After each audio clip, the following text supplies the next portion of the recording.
기도하겠습니다. 모든 찬양의 이유가 되시는 아버지 하나님, 이 시간 하나님의 성호를 찬양하는 임마누엘 찬양대에 정성 어린 찬양을 받아주심을 믿습니다. 우리 모두의 고백이오니 받아주시고 삶의 구석구석마다 찬양의 이유로 가득한 삶을 살아가는 은혜를 더하여 주시옵소서. 오늘 스승의 주일을 맞아 스승된 모든 부모님들과 교학교 교사들의 수고를 기억하여 주시사 그들의 헌신의 땀 흘림과 또 무릎 꿇음의 눈물을 하나님께서 기억하여 주실 줄 믿사오니 모든 가정마다 부서마다 다음 세대들이 하나님의 백성으로 그리스도의 군사로 하나님의 기쁨이 되는 인생을 살아가도록 풍성한 열매를 허락하여 주시옵소서. 더불어 당의원들이 필리핀 선교지를 탐방하려고 오늘 떠납니다. 모든 일정들 가운데 하나님의 인도하심과 보호하심으로 함께하여 주시고 선교사님과의 아름다운 동력이 있게 하셔서 필리핀 땅에서 하나님께서 보여주시는 모든 것들을 생생히 가슴에 품고 돌아올 수 있도록 친히 동행하여 주시옵소서. 내년에 중고등부가 단기 선교를 준비하는 가운데 하나님, 중고등부 하나님의 자녀들이 온 세상의 주인 되시는 하나님을 가슴에 품고 살아갈 수 있도록 이끌어 주시옵소서. 하나님, 이제 말씀 앞에 섭니다. 말씀이 이끄는 대로 우리의 마음과 생각을 하나님께 내어드리고 하나님께서 들려주시는 하나님의 음성 안에서 영혼의 풍성한 꼴을 얻는 귀한 시간으로 인도하여 주시옵소서. 부족한 점을 세우셨사오니 입술을 성령 하나님께서 주장하여 주시사 마땅히 하나님만이 드러나는 시간으로 인도하여 주시옵소서. 감사드리오며 거룩하신 예수님의 이름으로 기도드립니다. 아멘. 오늘 말씀의 제목이 앞에 화면에 있습니다. 우리 함께 읽고 말씀 나누겠습니다. 시작. 교사, 당신이 사랑이 답입니다. 아멘. 우리 오늘 옆에 있는 분들에게 길지만 이렇게 인사하겠습니다. 당신의 인생은 당신이 생각한 것보다 더 위대합니다. 우리 세 분 이상 인사합니다. 당신의 인생은 당신이 생각한 것보다 더 위대합니다. 당신의 인생은 당신이 생각한 것보다 더 위대합니다. 당신의 인생은 당신이 생각한 것보다 더 위대합니다. 아멘. 하나님께서 우리를 부르셨기 때문에 그렇습니다. 우리의 위대함이 아니라 하나님의 위대함이 우리의 삶 가운데 채워져 나가기 때문에 그렇습니다. 우리 모든 교사 되신 부모님들, 또 하나님께서 부르셔서 교학교 교사로 세우신 모든 분들이 하나님께서 주시는 그 사명을 감당할 때마다 더 위대한 하나님의 역사를 써내려가는 주님의 선한 도구가 되기를 주님의 이름으로 축복합니다. 인생에는 연습이 없다라는 말이 있습니다. 연습 없는 인생이기 때문에 우리에게 가장 필요한 존재는 다름 아닌 스승일 것입니다. 배움이 있어야 연습 없는 인생 가운데 실패되어도 다시 일어설 수 있는 지혜를 얻을 수 있고 또 한 걸음 한 걸음 앞으로 나아갈 수 있는 힘도 스승을 통해서 얻을 수 있기 때문에 그렇습니다. 하나님께서 우리 모든 인생 가운데 가장 먼저 붙여주신 스승이 있습니다. 그 이름은 다름 아닌 부모님입니다. 우리는 부모님을 통해 인생을 배웁니다. 살아가는 삶의 기준이 무엇인지 부모님의 삶을 통해 배웁니다. 세상을 바라보는 가치관이 어떠해야 하는지 우리 스승 되시는 부모님의 삶을 통해 우리는 보게 되어집니다. 특별히 믿음의 가정이라면 우리는 믿음의 스승 되시는 부모님을 통해 하나님을 알아가게 되어지고 인생의 참 목적이 하나님의 영광이라는 것도 부모님을 통해 배우게 되어집니다. 그런데 우리가 인생을 살아가면서 부모님과의 만남 이외에 또 하나의 만남이 필요합니다. 어떤 만남일까요? 바로 영적인 도전을 주고 소명을 일깨워주는 스승과의 만남이 또 필요합니다. 디모데에게 바울이 바로 그런 스승이었습니다. 디모데는 가정에서 신앙교육을 잘 받았습니다. 그러나 바울을 만난 이후로 디모데에게 사명이 깨달아졌고 그 이후의 삶을 사명자로 살게 되었음을 우리는 성경을 통해 잘 보게 되어집니다. 바라고 원하옵기는 우리 성서중앙교회 모든 부모님, 모든 교사들이 우리 다음 세대들에게 이렇게 다음 세대들에게 영적인 도전을 열어주고 또 다음 세대들의 달란트를 개발시켜 줄 뿐만 아니라 그 달란트를 통해 하나님께서 주시는 사명을 감당해내고 또 일깨워 줄 수 있는 존재가 되기를 주님의 이름으로 축복합니다. 우리 그런 의미에서 우리 앞에 있는 거, 우리 옆에 있는 분들에게 격려하고 또 결단하며 한번 외쳐보겠습니다. 함께 외치겠습니다. 시작. 영적인 도전을 줍시다. 소명을 일깨워 줍시다. 우리 모두는 다 이렇게 부름받은 스승이신 부모님이고요, 하나님께 부름받은 교사들입니다. 우리 자녀들에게 영적인 도전을 줄 수 있는 교사, 또 그들에게 소명을 일깨워 줄 수 있는 교사, 그리고 교사된 부모가 되기를 주님의 이름으로 축복합니다. 오늘 말씀을 나누면서요, 한 가지 전제하고 함께 이야기 나눠야 될 부분이 있습니다. 스승이라고 하는 것은요, 성경에서 말하는 스승은 가르치는 자보다 앞서서 사랑하는 자여야 한다는 것입니다. 이렇게 전제해야 하는 이유는요, 너무나도 분명합니다. 왜 그럴까요? 예수님께서, 온 인류의 스승 되시는 예수님께서 가르치기에 앞서서 그들을 사랑하시는 스승이었기 때문에 그렇습니다. 부활하신 이후에 예수님의 행적들을 하나하나 살펴보면 예수님은 수차례 제자들을 찾아가셨다는 것을 우리는 알게 되어집니다. 3번인데요, 2번은 예루살렘에 자기들이 있는 곳에 모든 방문을 다 닫고 사람들이 무서워서 두려워 떨고 있는 제자들을 2번이나 찾아가셨습니다. 그리고 3번째 찾아가신 본문이 바로 오늘 우리가 함께 읽은 갈릴리 바닷가로 찾아가신 사건입니다. 이런 사건들을요, 좀 다양한 각도로 바라보면 예수님의 이 3번의 방문은 사랑이 없으면 절대로 할 수 없는 행동이었다는 것을 우리가 알게 되어집니다. 부활하신 이후에 예수님께서 찾아가신 제자들은요, 제자라는 이름을 빼고 생각하면 어떤 사람들일까요? 예수님을 배반한 사람들입니다. 그리고 예수님에게 가장 필요한 때에, 곁에 있어줘야 될 그때에 모두가 다 예수님을 떠나가 버린 자들입니다. 예수님이 부활하신 이후에도 부활에 확신이 없었던 자들이고, 또 예수님의 가르침을 모두 잊어버린 것처럼 느껴지는 자들을 예수님께서 3번이나 찾아가셨습니다. 그러니요, 이렇게 예수님께서 3번이나 찾아가셨다는 것은요, 사랑이 아니고서는 이해될 수 없는 예수님의 방문이었습니다. 예수님은 유대인들이 두려워서 모든 문들을 다 닫고 스스로의 감옥에 갇혀있는 제자들에게 찾아가셔서, 야, 너희들 왜 나를 배반했냐?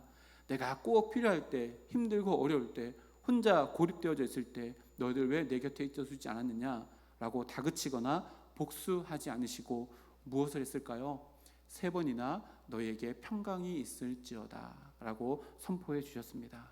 그리고 오늘 말씀 3번째로 예수님이 제자들을 찾아갔을 때에 갈릴리 바다에서 물고기를 잡으러 갔지만 아무것도 못 잡고 돌아오는 그들에게, 야, 너희들 뭐 하는 거야? 정신 차려야지. 너희들 여기 있어야 될 존재들이 아니잖아 라고 다그치지 않으셨고, 오히려 그들을 위해서 불을 피우시고 조반을 그들에게 제공해 주시고 먹여 주셨습니다.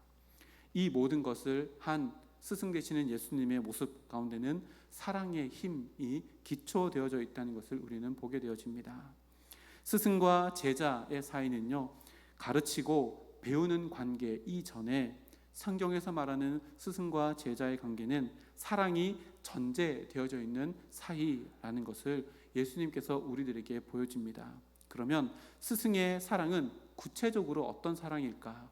오늘 본문에 기록된 참 스승 되신 사랑으로 제자들을 교육하고 계시는 예수님의 발자취를 따라가며 함께 은혜를 나누려 갑니다.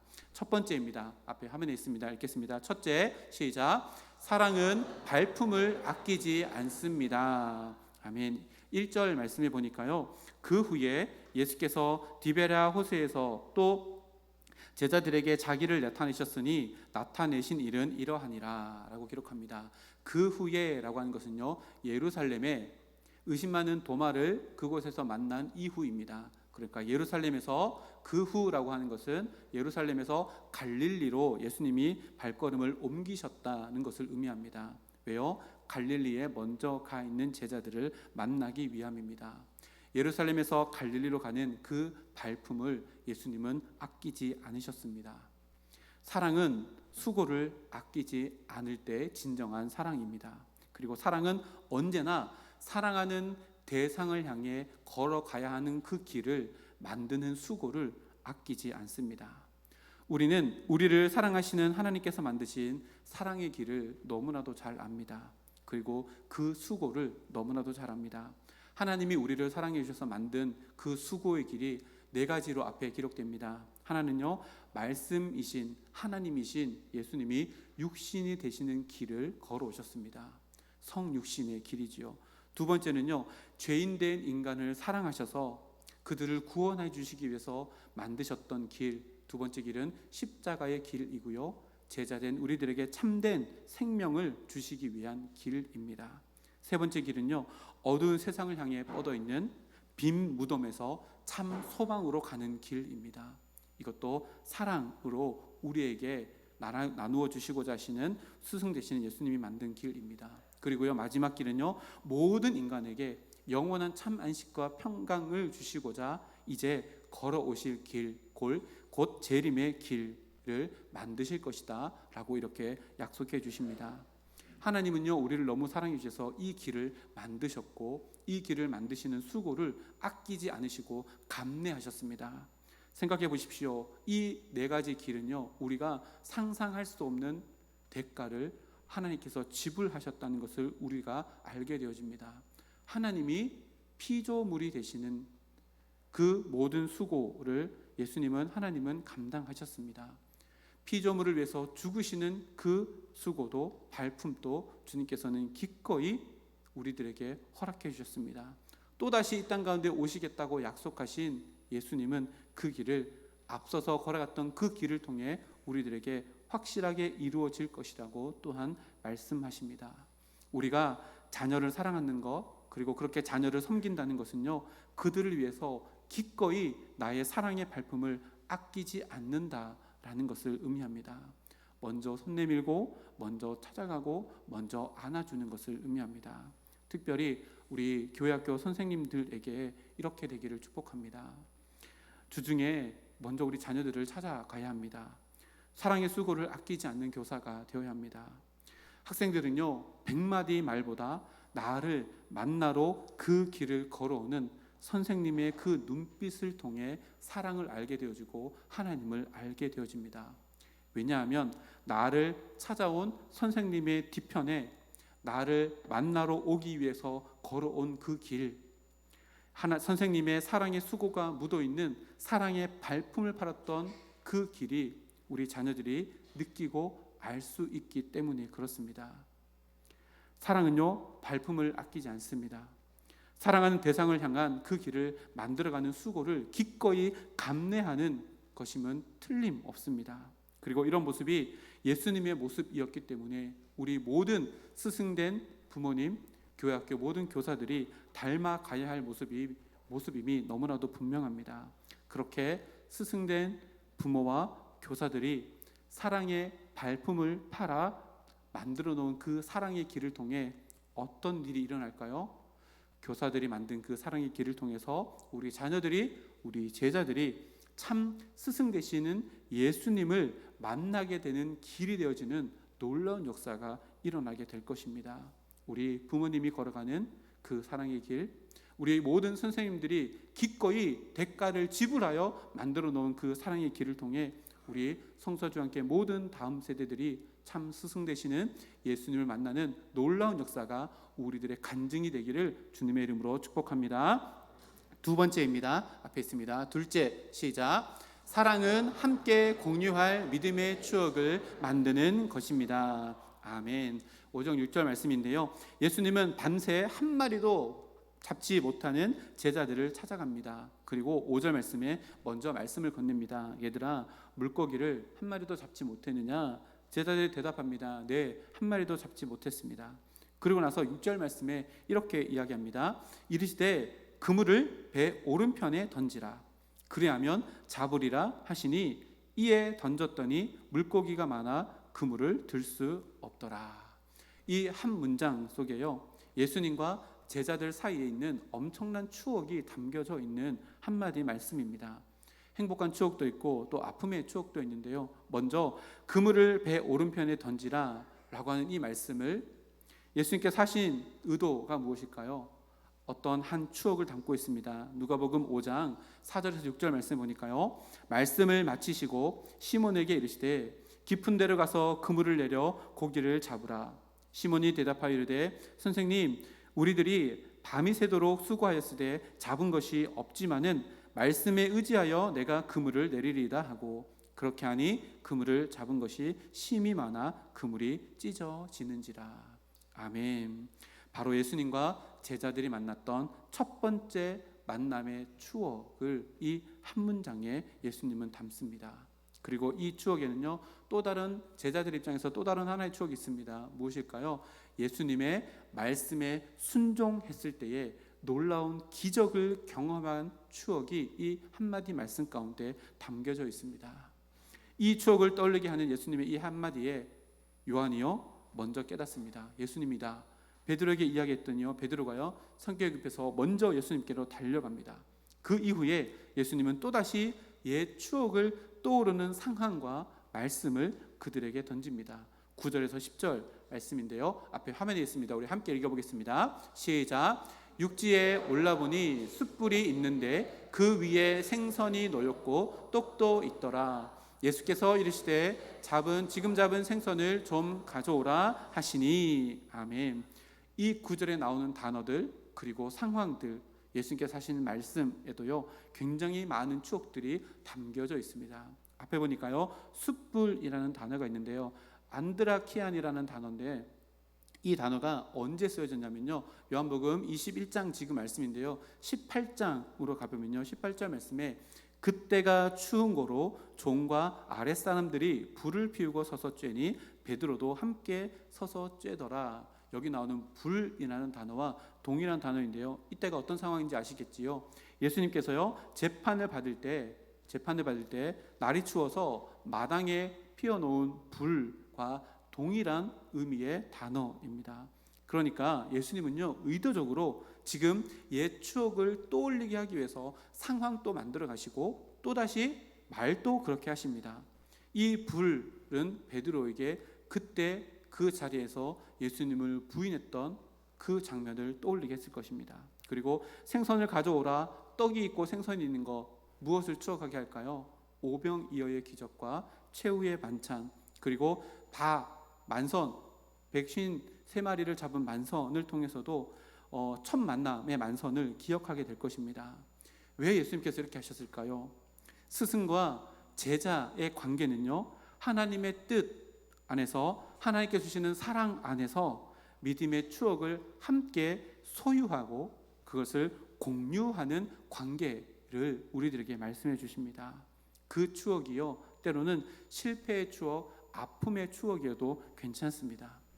기쁨의 추억, 행복한 추억일 수도 있습니다. 어떤 추억이라도 하나님 안에서 함께 소유하고 함께 공유할 수 있는 추억이라면 그것을 통해서 하나님께서 역사하신다라고 하는 것을 오늘 말씀을 통해서 우리들에게 보여줍니다. 우리 부모님들과 또 우리 모든 선생님들이요, 우리 자녀들과 또 우리 학생들과 제자들과 함께 하나님의 뜻 안에서 하나님의 사랑을 나누는 이 아름다운 추억들, 때로는 실패의 추억들도 우리 마음 가운데 소유되어지고 공유되어지는 관계가 되기를 소망합니다. 학창시절을 한번 돌아보십시오. 선생님께서 하신 말 기억나는 거 있으십니까? 많이 없으실걸요?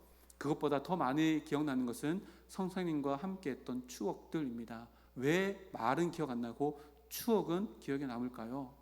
그 추억 안에 담겨진 선생님의 사랑, 그 사랑 안에 담겨진 의미가 남기 때문에 그렇습니다. 그래서요 우리 성서와 함께 모든 교사된 부모님들과 자녀들, 그리고 우리 선생님들과 교육자, 그리고 제자들, 그 관계 속에서 믿음 안에서 하나님께 주시는 사랑 안에서 더 많은 일들을 만들어 가야 하고, 그것이 우리에게 소유되어지는 믿음 안에서 아름다운 행복한 추억이 되어져서 먼 훗날 다시 그것을 공유하고 과거의 아름다운 추억을 꺼내 봤을 때 하나님께서 우리의 관계 가운데 역사하셨다라고 간증할 만한 그런 아름다운 믿음의 추억이 차곡차곡 쌓여져 나가서 그것이 성서중앙교회의 믿음의 역사가 되어지는 우리 모두가 되기를 주님의 이름으로 축복합니다. 세 번째입니다. 앞에 읽겠습니다. 셋째, 시작. 사랑은 멍석을 깔아주는 것입니다. 아멘.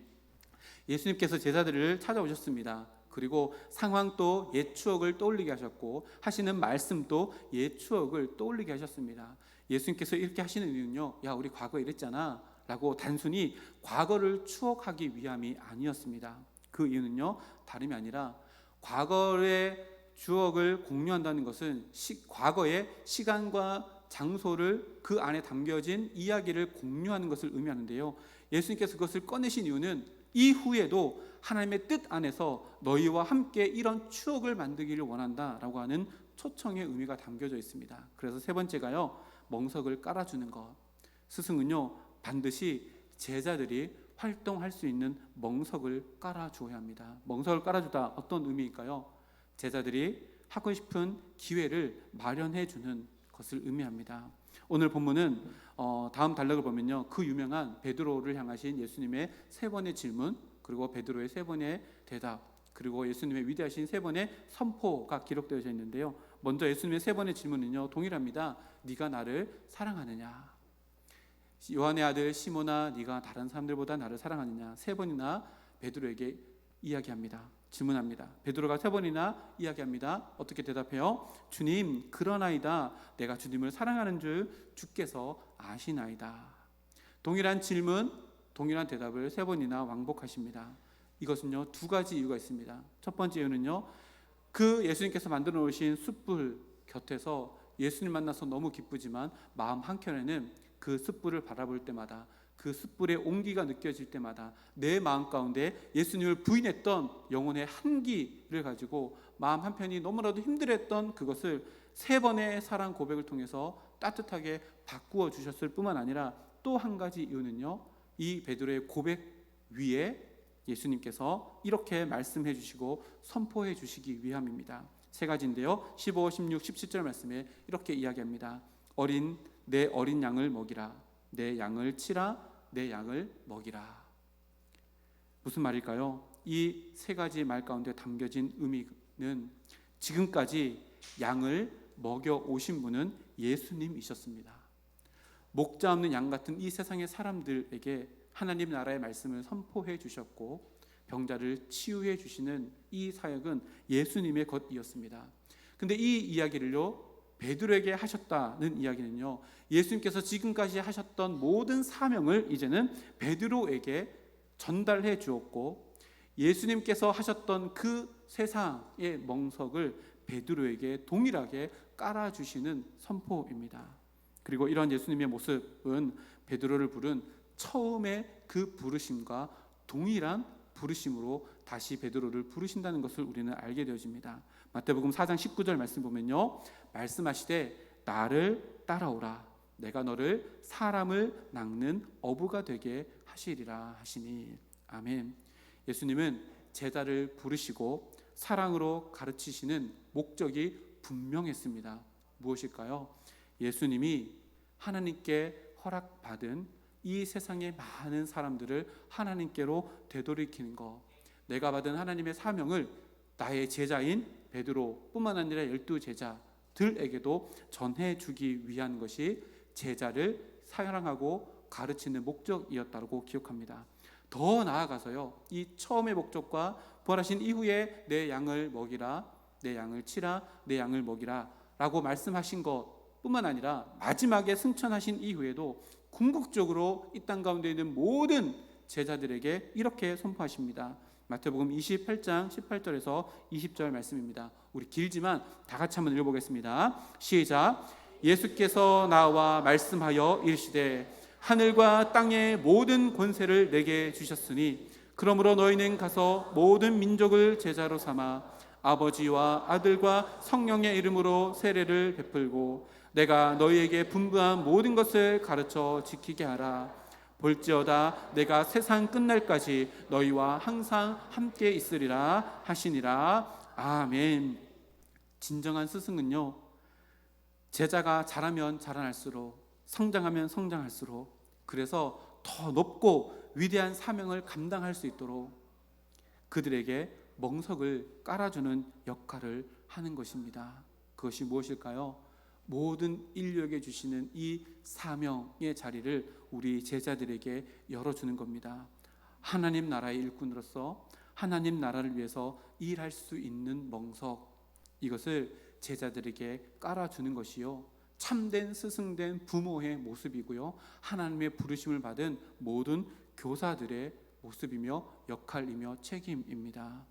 교사된 부모의 역할, 하나님께서 부르시는 모든 교사 역할이 이런 역할이 되어서요, 그들에게 하나님께 주시는 달란트를 가지고 그들만이 할 수 있는 하나님의 나라의 사역들을 잘 할 수 있도록 앞길을 열어주고 멍석을 깔아주는 우리 모두가 되기를 주님의 이름으로 축복합니다. 스승의 주의를 보내며 우리 자녀들에게 가장 먼저 스승으로 붙여주신 우리 모든 부모님들과 또 우리 제자들을 예수 그리스도의 제자로 만들기 위해 그들에게 영적인 도전을 주고 그들에게 사명을 일깨워주기 위해 부름받은 모든 교사들에게 오늘 이 말씀이 참 스승으로 우리에게 다가오시는 예수님의 풍성한 사랑으로 다시금 덧입고 그 사랑 안에서 결단하여서 내 사역의 현장 가운데 이런 삶을 살겠노라 결단하며, 또한 하나님께서 허락해주신 사역 현장에서 더 풍성한 사역의 열매들이 채워져 나가는 우리 모두가 되기를 주님의 이름으로 축복합니다. 우리 복습하고 마치겠습니다. 제가 선창할 텐데요, 여러분들이 후창합니다. 제가 선창을 사랑하는 자녀와 제자를 위해 라고 하면 파란색 1번을 읽어주시고요, 또 사랑하는 제자와 제자를 위해 하면 2번 읽어주시면 됩니다. 무슨 말인지 아시겠죠? 제가 먼저 선창하겠습니다. 사랑하는 자녀와 제자를 위해, 사랑하는 자녀와 제자를 위해, 사랑하는 자녀와 제자를 위해 이런 부모와 교사가 되어지는 우리 모두가 되기를 주님의 이름으로 축복합니다. 함께 기도하겠습니다.